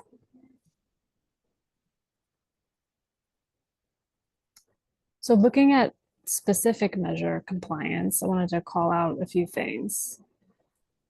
The measures listed here in orange are ones that became more stringent between 2015 and 2018. So the ones at the top are ones where we saw continued high rates of compliance between the two codes. So climate zone 5 windows, ceiling insulation, lighting, and unvented crawl spaces basically had, good to high compliance against 2015, and same for the 2018 study. Where we saw improvements between the two studies, duct tightness and floor and basement wall insulation, they all shifted from low to high compliance in this current study. Duct leakage especially, we saw like a huge improvement. It was about maybe 35%, jumped up to 90% in climate zone 6. So saw really good improvement in compliance there. But we do still have a couple areas to improve. So lower compliance this time in climate zone 6 for windows and the wall insulation. So we'll dig into that a little bit.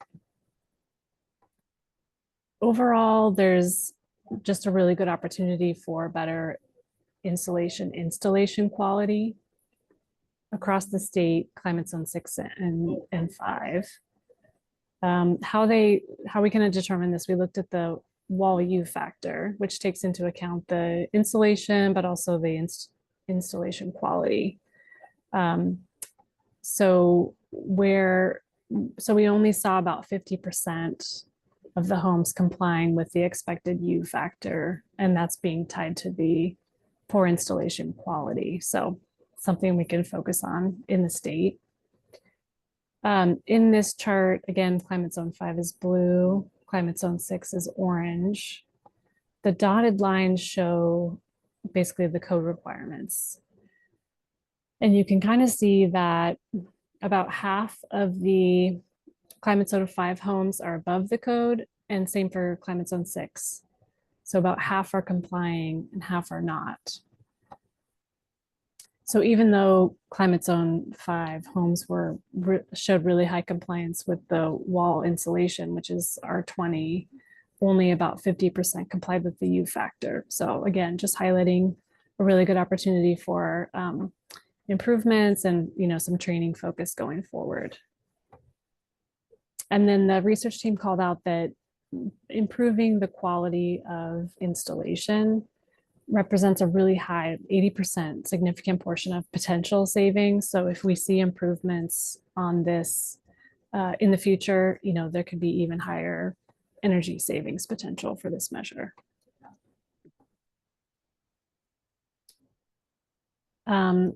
Looking at the wall insulation for climate zone 6, again, the current code requires R22 wall insulation in climate zone 6 now, which is more stringent than the previous code. And we're seeing about 50% compliance in climate zone 6. And I think, one of the things that's important to note about this is R22. You have to do something besides bat insulation in order to achieve R22 in a 2x6 wall.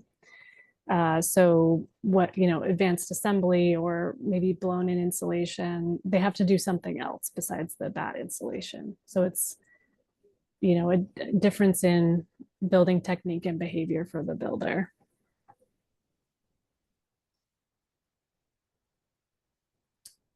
And lastly, I wanted to call out the air changes per hour. We've talked a lot about that in the previous discussion on the 2024.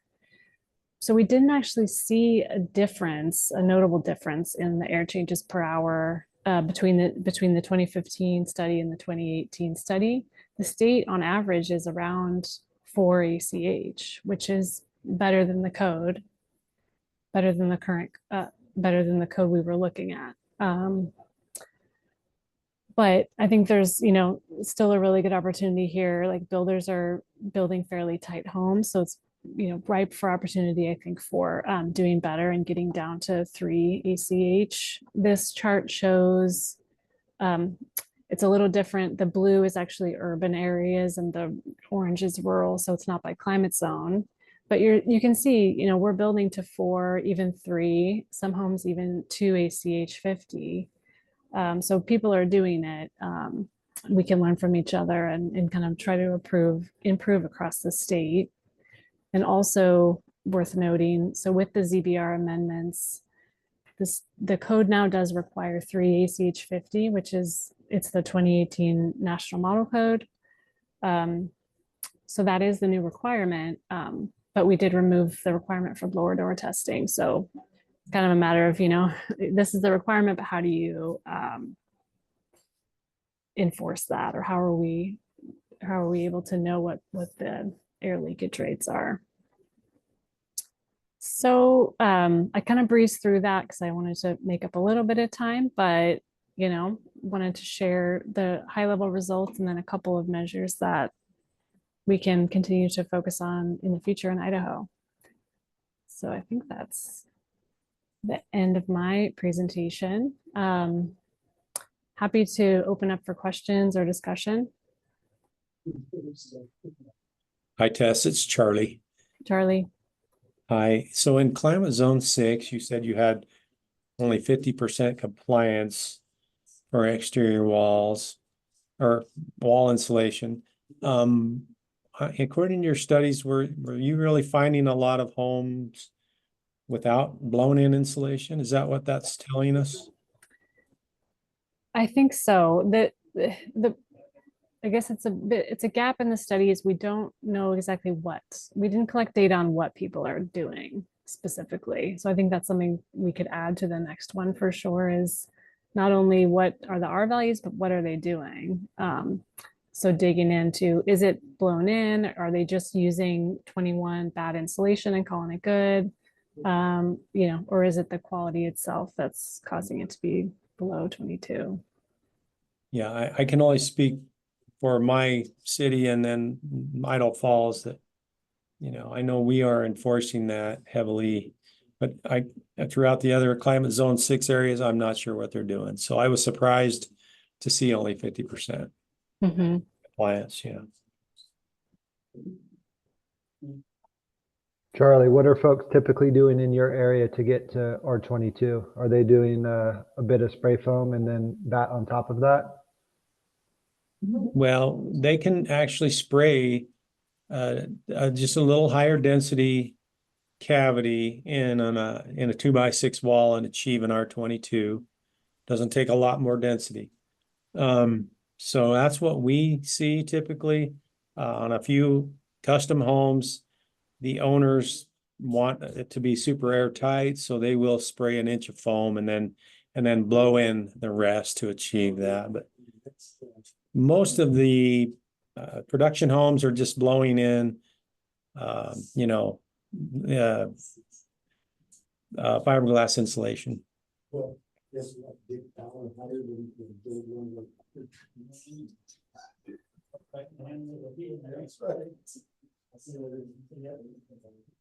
Did that go through? Yes. Okay. Yeah, thanks, Charlie. You bet.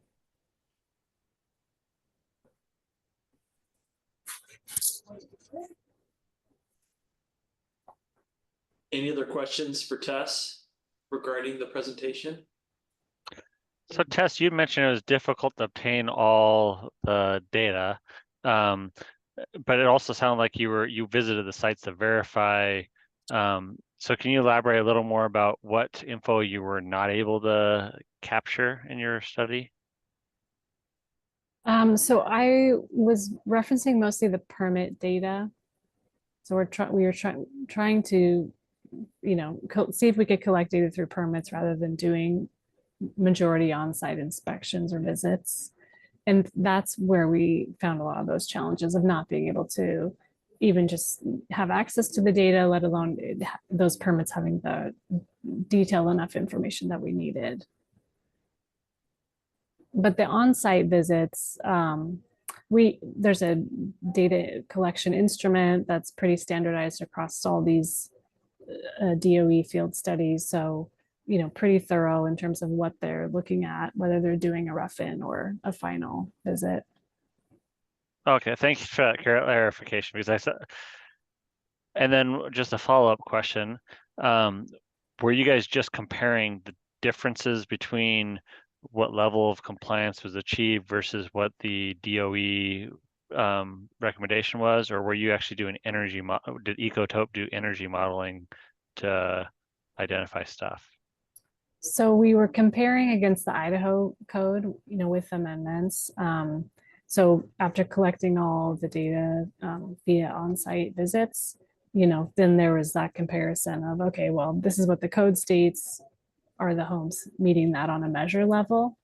But for that statewide number of, 98% compliance, that did involve the modeling. So those, the measure data that was collected got input into a model, and then that, turned into an EUI number per home. And then that's what was compared, the observed EUI against the, what would be the code, prescriptive code EUI, to get that statewide number.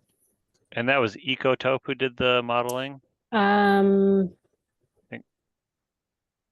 don't think Ecotope, I'm blanking on who. Is it Evergreen Consulting? Is that who I it don't was? think, I don't think Ecotope did this study. They have done other studies for us before. I think they did Washington recently, but it'll be in the full report though. It is, yeah. So I wonder if it's still worthwhile for us to, because we talked about doing a study with University of Idaho and us and Nia and a bunch of people trying to, instead of doing a modeling, doing linear regression and actually measuring after the fact. So we could verify it's more reliable by a lot. But the challenge, to your point, Tess, is getting info from permits is nearly impossible. And so in order to make that happen, we'd really need a partner from the builders to actually help submit data in the format. Then we could do a very robust study and compare how much does modeling actually match up with real life. Yeah, getting that data is really challenging. And, like I said, the on-site visits are expensive, so it's not something you want to do more than once per code.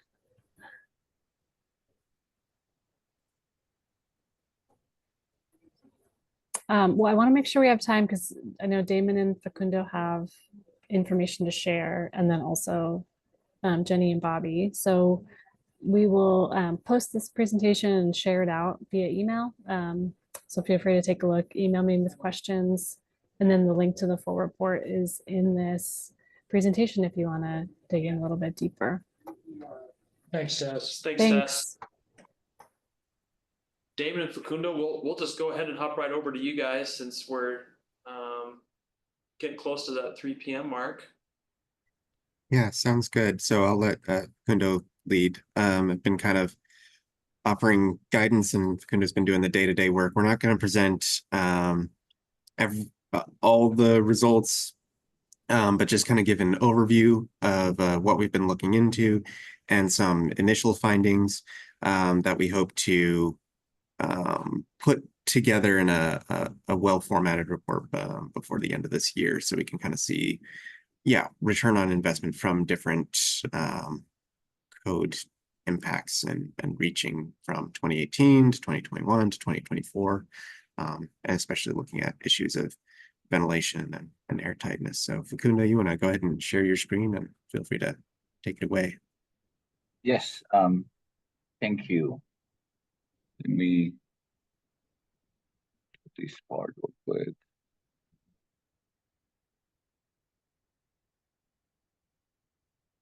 Okay. Are you guys getting the full view? No, we're just seeing the presenter mode. Oh. If you want to switch which screen you're sharing. Yeah. Sorry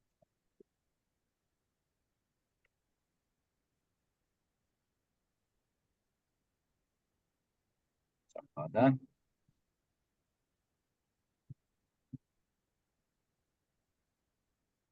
How about now? That's it. Perfect. Better. Looks good. Perfect. And of course, it started at the end because that's the way I like to do things. Let me go back. Okay, so my name is Facundo Martinez. I work with Dr. Damon Wood at the IDL. My background is in architecture, and I work part-time here at the IDL doing research. And this is a topic that kind of I kind of have a passion for.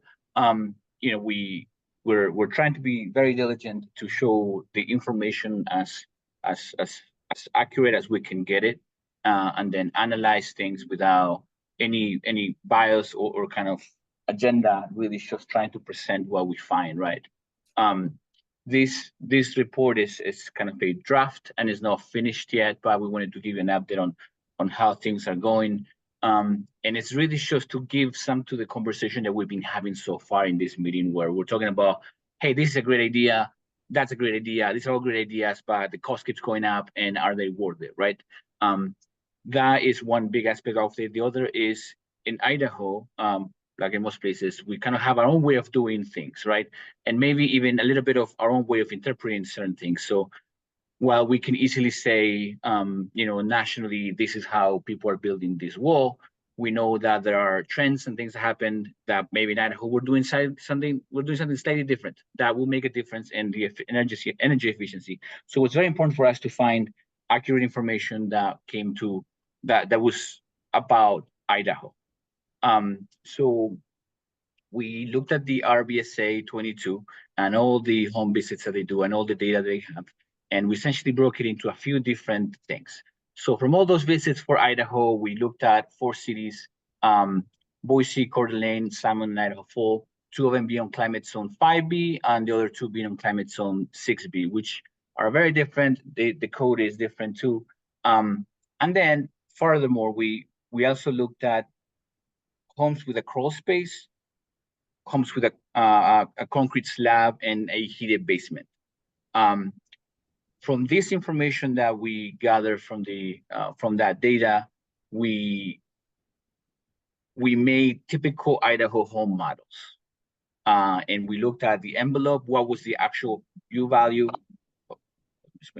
the U values for the windows, for the walls, for all the elements of the house, what kind of windows we're using, the sizes, things like that, the demographic, kind of how many people lived in the house, the amount of bedrooms it had when it was built, and then the energy, the mechanical systems that they actually were using, the appliances, the fuel types for different units, which, if you don't really think about it, if you think about it, it kind of makes a big difference, right? Like one thing we found is a lot of people in Idaho like to have a second freezer, right? A second freezer, it's a lot more electricity, so it obviously makes us different in some way. So we kind of have to consider things like that. We build BOPT models. BOPT is a energy modeling software. The variables that we used for our research were ceiling insulation, window U value or window quality, air tightness, with the difference in the ventilation need. And this will come up later because it made it so we had to do it in kind of 2 phases. And then the heating, whether it's electrical, gas, or propane in the case of Salmon, Idaho. We use the cost of the fuels for gas and for propane and electricity as they are right now. Propane is a bit more difficult because it fluctuates a lot, but we were able to kind of get an average, an ongoing average for that. And these are some of the results that we saw. So because of the ventilation requirement, when you get to 2.5 ACH 50, we kind of decided, hey, let's make the homes that are tighter than that to have a realistic ventilation for that need that was actually set to code. And then, the homes that are above that, as we know in Idaho, maybe are not following the code as well. The system that was used in Idaho of supplying fresh air into the home, not with a fan, and kind of not heated yet. It's kind of what's used before, right? So we wanted to incorporate that to compare it and then kind of compare the effects of the code updates. These are some of the results. On the top, you can see each dot, it's a result to compare, a point to compare.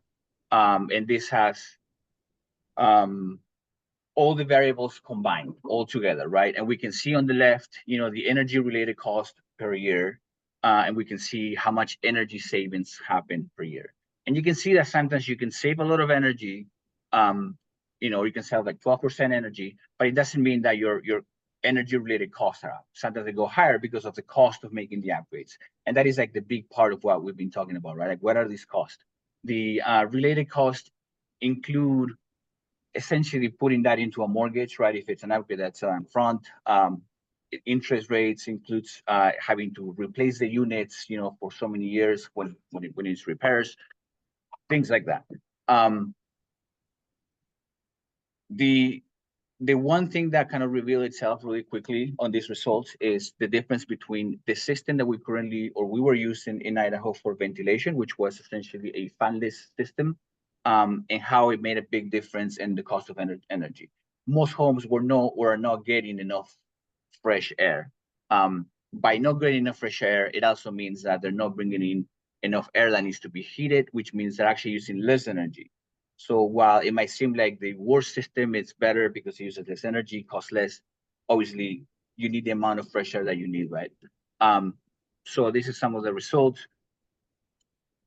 For Salmon, Idaho, we can see that the difference or the impacts of upgrades get really big, and the differences become bigger compared to Boise, where they're a little bit more mixed. For example, in Salmon, Idaho, where we're using propane for heating, we could be talking about $4,250 a year for your energy-related costs, right? But in Boise, we pay a lot less for it. You can use gas, electricity. It's very different depending on the location where you are. So some of the things that became evident really quickly is that there were groupings in the results. If you look to your top left, if you look at the left in general, this is a CFIS system that is to code. It's bringing enough air, shows the amount that code requires, it's automated, and it does it all the time. That's how much you would use. All of these points are that. All of the points on the right are if you had an ERV that's 90% efficient. So you can see that there's a big difference in the energy consumption, right? Now, ERVs, as we have mentioned, can be fairly expensive upgrades and things like that. So then the other element is that if you look at this grouping on the top left, almost all of these points are 2.5 air tightness. And then all of the ones from the left bottom is just 1 ACH 50. And then the opposite is true on the right side, where when you have an ERV 90% efficient, 2.5 energy or 2.5 air tightness, it's actually giving us better results for energy efficiency. So a lot of that the difference is the cost of the upgrades, right? And also the air. Let me see this one. So in this one, the thing that I wanted to kind of show is how in this particular city with this model, the ventilation system that cost the least is the system that was being used in Idaho, but that wasn't even enough fresh air. The right system that does have the right amount of earth will make the energy cost related go higher. Obviously, right? What we hope to do is to gather all of these, each one of these points with all the variables that you can see here that we talked about, and be able to put them on a table where we can essentially go back and say, okay, we have a R60 ceiling and we want to do this type of windows. I'm going to have this air tightness. We have this amount of ventilation. And then the cost added to that are going to be so much for construction, so much for labor, all of that. And then be able to really compare kind of apples to apples, or as close as it would be possible, by knowing how much the upgrade will cost. And also not only in general, but specifically to certain areas of Idaho, right? Which is kind of what we've been talking about.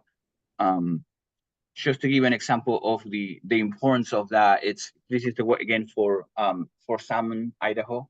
The results, if you have a CFIS system for ventilation, these are all those points, right? Upgrading to an ERV saves a lot of money every year.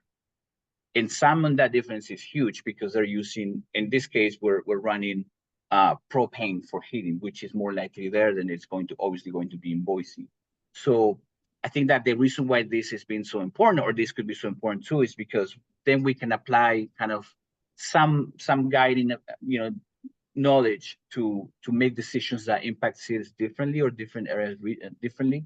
And the cost of energy, it's a really big one. The cost of the fuel is a very big one. In Idaho, we have we have what we have, and we're happy with it. Any questions?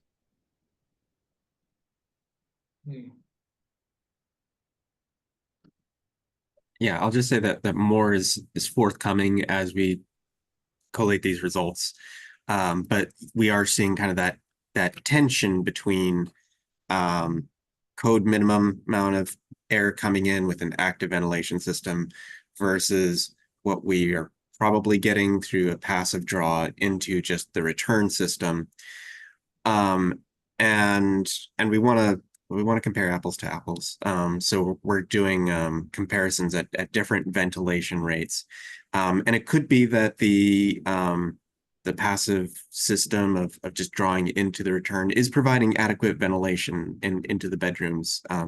There's a great ventilation effectiveness study that NIA did back in 2014 that showed pretty good results in terms of carbon dioxide levels using that sort of system. But if we're looking at, okay, we're jumping up to an ERV with this new code cycle, we want to make sure that we're comparing it adequately so that both homes are bringing in the same amount of air, or not. So that's what we've been trying to parse out in all these different simulations, and why we're running so many different ones, so that eventually we can get to a table where we can kind of filter down to like what's effective for Idaho, what's saving the most for customers, and what's keeping people healthy. So, yeah.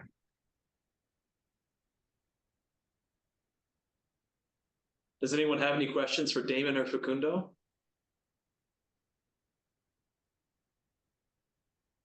I know that everyone's probably seen that 3 p.m. time, so maybe everyone's starting to mentally withdraw. If you are, I won't blame you.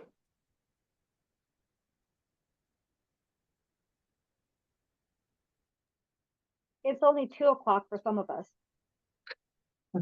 Hey, don't rub it in. No, that just means we have a longer day of work. You guys are almost over. Or it's the fact we have to work harder, faster, because we got to get out of here sooner. I'm just joking. No, I appreciate the presentation, Damon and Facundo. We'll look forward to hearing more about that as you guys are able to compile that data. Bobbi, if you and Jeni are still on, the this is kind of just meant to be a soft introduction, but I've had the chance to go around the state. I met with Bobbi and Jeni, and then I met with others to kind of get their input on things. But I saw that Jeni had a question that was related to local issues. So Bobbi and Jeni, wanted to give you a chance to kind of like anything you wanted to talk about locally that you're dealing with. Maybe starting at that question that Jeni posed earlier in the presentation, or is there anything else that you guys want to talk about with energy code that you're seeing more from a local level?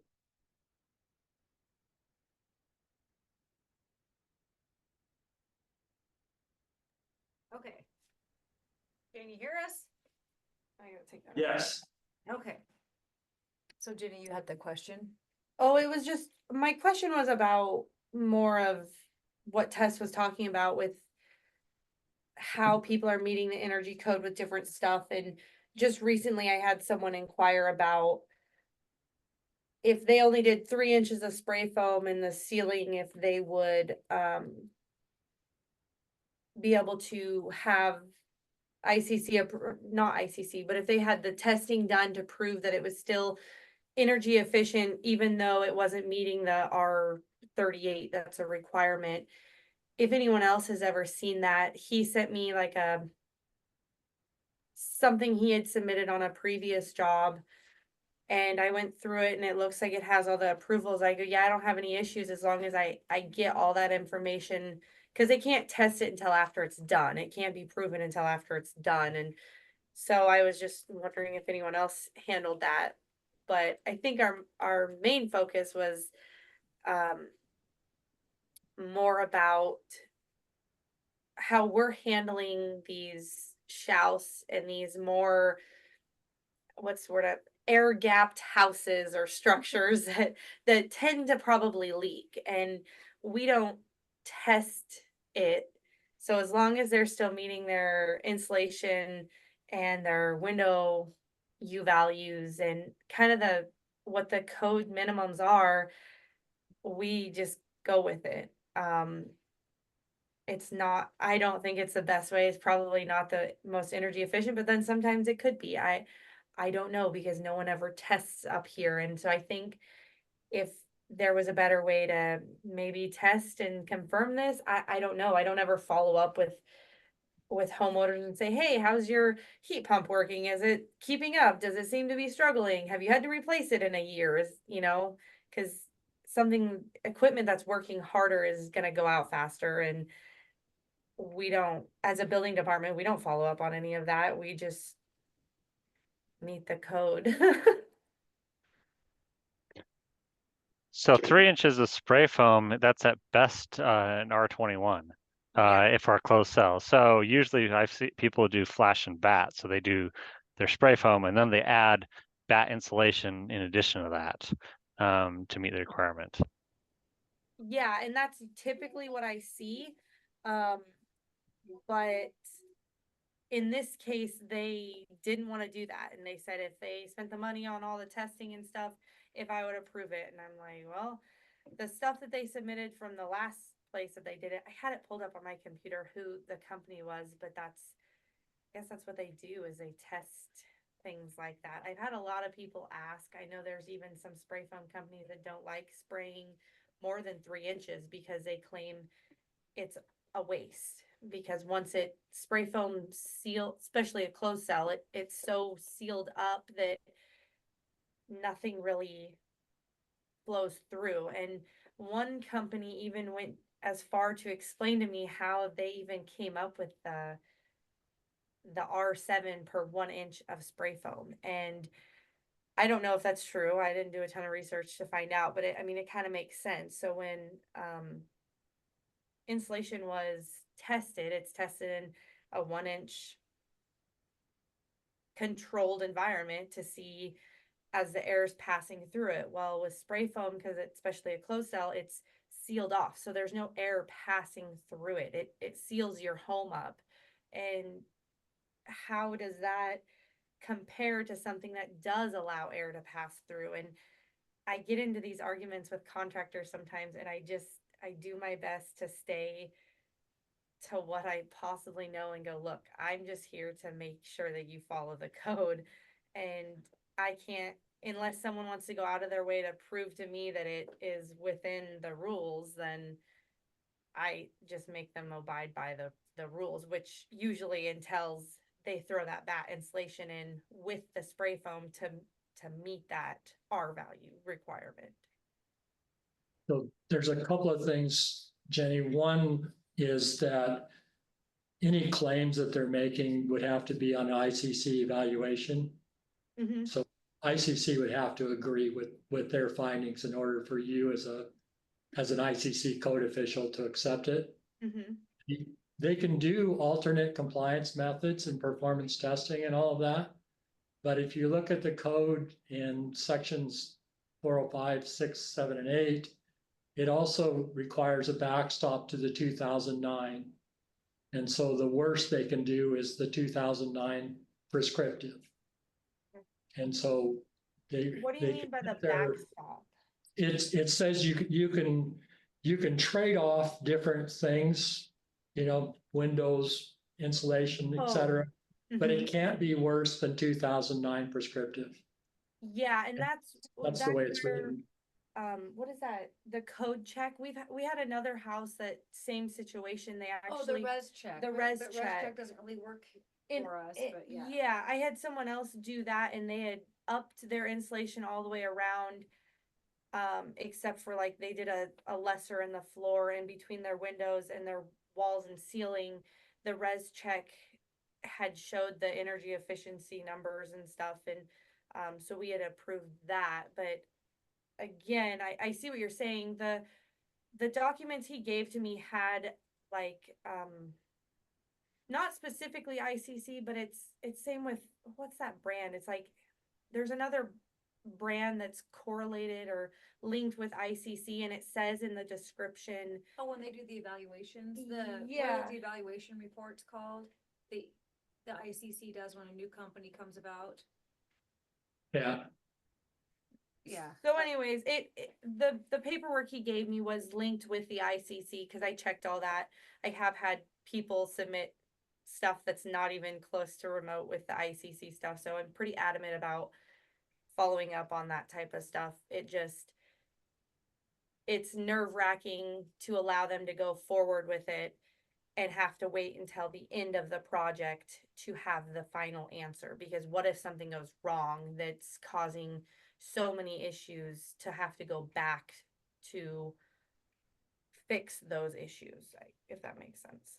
And Dave is the best resource on this. I probably shouldn't be stepping on his toes, but if you have direct energy code questions, probably should direct those to Dave, and hopefully he can give you a more Don't accurate. sell yourself short, Jerry. Yeah, then the other issue that we have a lot, back to the affordable housing situation. Don't know if everybody else is dealing with this, but being rural, people want to buy these pre-built sheds and then make them into homes. And so we've been dealing with that, if they tell us at the beginning of time. So that's where, obviously they're not built with 2x6 walls, they're 2x4. We have other issues with snow load and stuff, but that's where a lot of the spray foam and those other energy issues are coming about. We're doing our best to try to ask people those questions ahead of time, and then sometimes they're living in it and you don't know, but that's their other energy code complications here in rural Idaho.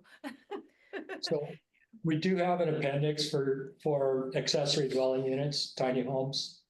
Okay. That was approved years back, and so there are allowances for tiny houses, accessory dwelling. Is it in, I guess, so my other quick question, and maybe you guys can answer this, being part of the energy code people. So the state doesn't adopt the appendixes, but that doesn't mean that we can't use them, correct? Because there's still a guideline. Okay. Right. It would be nice if the state would adopt them, giving us the option to adopt them outright, but at least as long as we know we can use them. Okay. Yeah, that's part of what changed recently when they did their minimum maximum limitation. Okay. But the appendixes they're still your best guideline. Okay.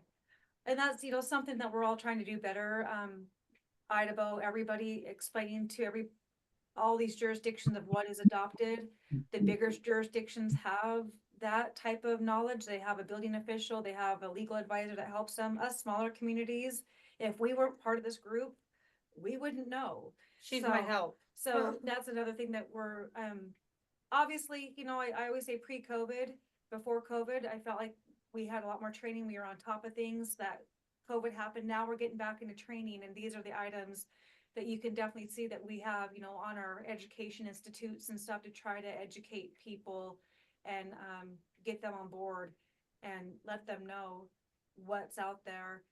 And another thing that would be awesome is if there was a res check that you could plug in everybody's amendments to use more, but oh well.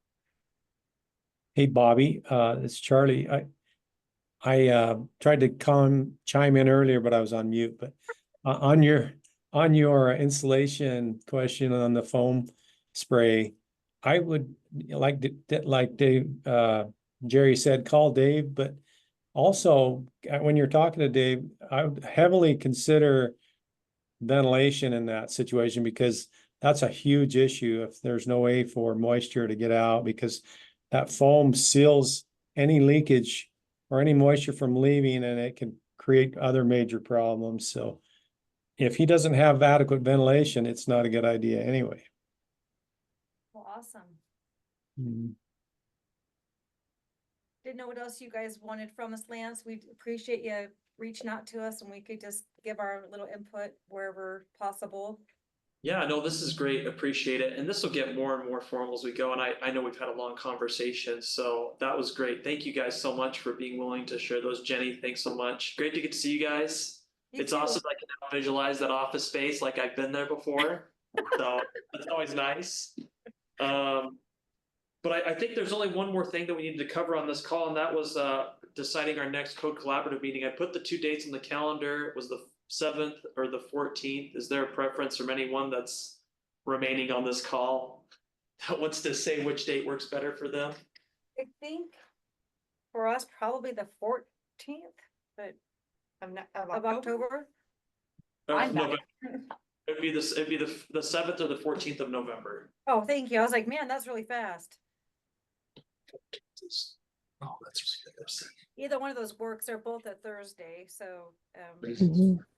Yeah, and Lance, maybe we can put out like a poll or something for the larger group so people can chime in on their availability. Well, and Jerry just brought up the point test that there's the BIPC training on the 14th, so maybe we want to shoot. Yeah. 7th. Okay, thanks. Yeah.